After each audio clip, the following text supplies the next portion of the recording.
Visakha steel plant కళ్ల ముందే లూటీ అవుతోంది. కీలక విభాగాలను ప్రైవేటు చేతుల్లో పెడుతున్న యాజమాన్యం తక్షణ సవాలును ఎదుర్కోవడంలో ఫెయిల్ అయింది. ఫలితంగా సేఫ్టీ, సెక్యూరిటీ ప్రశ్నార్థకంగా మారాయి.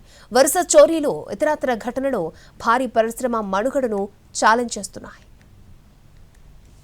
విశాఖ స్టీల్ ప్లాంట్లో పరిస్థితులు నానాటికి దిగజారుతున్నాయి. 3 లక్షల కోట్ల విలువైన ఉక్కు ఆస్తుల రక్షణ గాల్లో దీపంగా మారింది. సంస్కరణల పేరుతో సిఐఎస్ఎఫ్ సెక్యూరిటీని కుదించేయడంతో భారీగా మెటీరియల్ చోరీ జరుగుతోంది. వైజాగ్ ఉక్కును 1983 నుంచి డేగకళ్లతో పర్యవేక్షిస్తోంది సిఐఎస్ఎఫ్.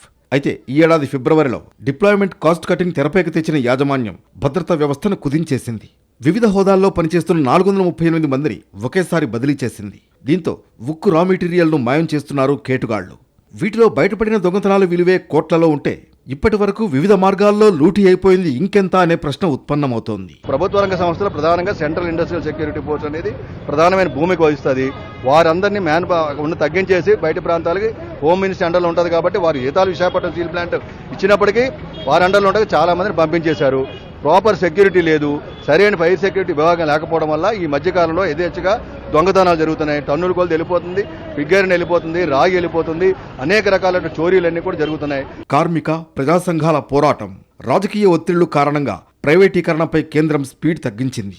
అదే సమయంలో ప్లాన్ బి కింద కీలక విభాగాలను ఈఓఐ ద్వారా కేటాయించే ప్రక్రియ సాగిస్తోంది. సంస్కరణల్లో భాగంగా కాంట్రాక్టర్ల సంఖ్యను కుదించే ప్రయత్నం తప్ప ఆందోళన చెందాల్సిన అవసరం లేదని రాష్ట్ర ప్రభుత్వం చెబుతోంది. కానీ ప్లాంట్లో వరుసగా జరుగుతున్న ఘటనలు, వైఫల్యాలు చూస్తుంటే ఆందోళన పెరుగుతోంది.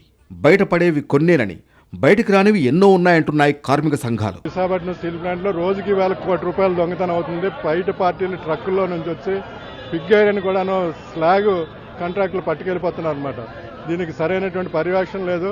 సిఎస్ఎఫ్ సిబ్బంది తగ్గించారు, అలాగే రాష్ట్ర ప్రభుత్వం నుంచి తీసుకొస్తున్నారు, రాష్ట్ర ప్రభుత్వం నుంచి లేదనమాట. ఇవాళ మొదటి ఫైర్ వింగ్ ని పూర్తిగా తొలగించారన్నమాట. దానివల్ల పెద్ద ప్రమాదాలు కూడా జరుగుతున్నాయి. ఎందుకంటే దీనిపైన విచారణ జరపవలసిందని చెప్పేసి మేము డిమాండ్ చేస్తాం. ప్రస్తుతం ప్లాంట్ పరిస్థితి దొంగల చేతికి తాళాలిచ్చినట్లుగానే కనిపిస్తున్నట్లు వరుస ఘటనలు రుజువు చేస్తున్నాయి.